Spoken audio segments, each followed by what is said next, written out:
Salam sejahtera untuk kita semua. Kembali lagi bersama saya atas nama Viviani Christina Amani dengan NIM 10120210172 kelas B semester 2 Prodi Pendidikan Agama Kristen. Nah, teman-teman, di sini saya akan menjelaskan sedikit materi tentang teori belajar sibernetik. Nah, tujuan saya membagikan materi ini yaitu untuk berbagi tentang apa itu teori belajar sibernetik dan juga manfaatnya bagi teori belajar di dalam pendidikan. Nah, kita masuk pada latar belakang. Pembelajaran merupakan suatu upaya yang dilakukan oleh seorang instruktur atau fasilitator untuk membelajarkan peserta yang belajar. Pembelajaran di lembaga diklat semakin berkembang dari pengajaran yang bersifat tradisional sampai pembelajaran yang bersifat modern. Nah, sehingga dalam pembelajaran muncullah pengembangan teori pemrosesan informasi yang disebut dengan teori sibernetik, yang dimana teori ini mempelajari kegiatan belajar dengan menggunakan teknologi informasi sesuai dengan perkembangan ilmu teknologi di era modern saat ini.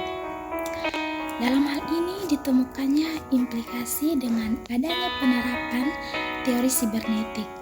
Maka dari itu teman-teman dibuatlah metode pembelajaran dengan menggunakan monitor yang terhubung langsung dengan seorang instruktur atau narasumber.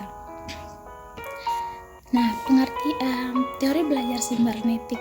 Nah, sibernetik merupakan kata serapan dari kata cybernetic, yakni sistem kontrol dan komunikasi yang memungkinkan umpan balik atau feedback.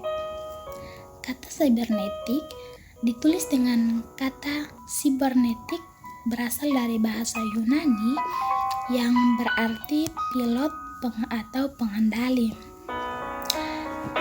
Bidang ini menjadi disiplin ilmu komunikasi yang berkaitan dengan mengontrol mesin komputer. Nah, teori belajar sibernetik adalah yang paling baru dari semua belajar yang telah dikenal. Nah, teori ini berkembang sejalan dengan perkembangan ilmu informasi. Teori ini memiliki kesamaan dengan teori kognitif yang mementingkan proses. Proses memang penting dalam teori sibernetik.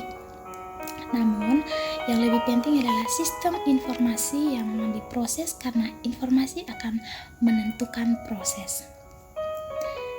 Kita masuk dalam pengertian teori pemrosesan informasi.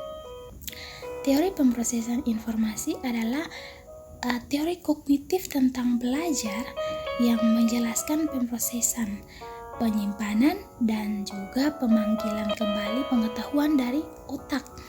Nah, teori ini menjelaskan bagaimana seseorang memperoleh sejumlah informasi dan dapat diingat dalam waktu yang cukup lama. Oleh karena itu, perlu menerapkan suatu strategi belajar tertentu yang dapat memudahkan semua informasi diproses di dalam otak melalui beberapa indera.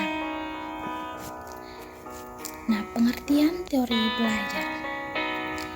Belajar adalah proses mengalami.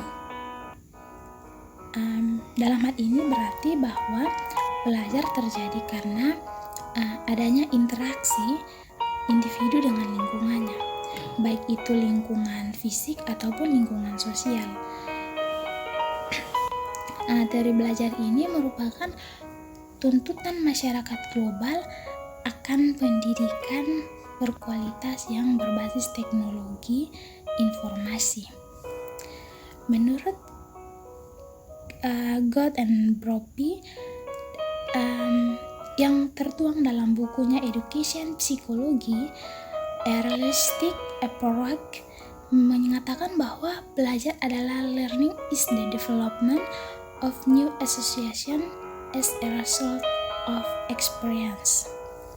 Nah, menurut tim UPI, belajar adalah kemampuan untuk mengorganisasi informasi merupakan hal sang siswa. Nah, menurut Kamus Besar Bahasa Indonesia, secara etimologis, belajar berarti berusaha memperoleh kepandaian atau ilmu, atau dalam hal ini pengetahuan-pengetahuan yang belum diketahui. Kita akan masuk dalam kelebihan teori sibernetik. Nah, kelebihan teori sibernetik itu terbagi dalam 7, yaitu yang pertama, cara berpikir berorientasi pada proses lebih menonjol. Yang kedua, penyajian pengetahuan memenuhi aspek ekonomis. Yang ketiga, kapabilitas belajar dapat disajikan lebih lengkap. Yang keempat, adanya keterarahan seluruh kegiatan belajar kepada tujuan yang ingin dicapai. Yang kelima, adanya transfer belajar pada lingkungan kehidupan yang sesungguhnya. Yang keenam, kontrol belajar. Konten kontrol, pace control, display control, dan conscious cognition control memungkinkan belajar sesuai dengan irama masing-masing individu atau prinsip perbedaan individual terlayani. Yang ketujuh yaitu balikan informatif, memberikan rambu-rambu yang jelas tentang tingkat untuk kerja yang telah dicapai dibandingkan dengan unjuk kerja yang diharapkan. Yang berikut kita masuk dalam kekurangan teori belajar sibernetik. Nah, teori belajar sibernetik juga memiliki beberapa kekurangan, yaitu yang pertama, teori sibernetik sebagai teori belajar sering kali dikritik karena lebih menekan pada sistem informasi yang akan dipelajari. Sementara itu, bagaimana proses belajar berlangsung dalam diri individu itu sangat ditentukan oleh sistem informasi yang dipelajari. Teori ini memandang manusia sebagai pengolah informasi atau pemikir dan pencipta informasi. Yang kedua, teori aliran ini dikritik juga karena tidak secara langsung membahas tentang proses belajar sehingga menyulitkan dalam penerapan. Nah, ulasan teori ini cenderung ke dunia psikologi dan informasi dengan mencoba melihat mekanisme kerja otak. Karena pengetahuan dan pemahaman akan mekanisme ini sangat terbatas, maka terbatas pula kemampuan untuk menerapkan teori ini.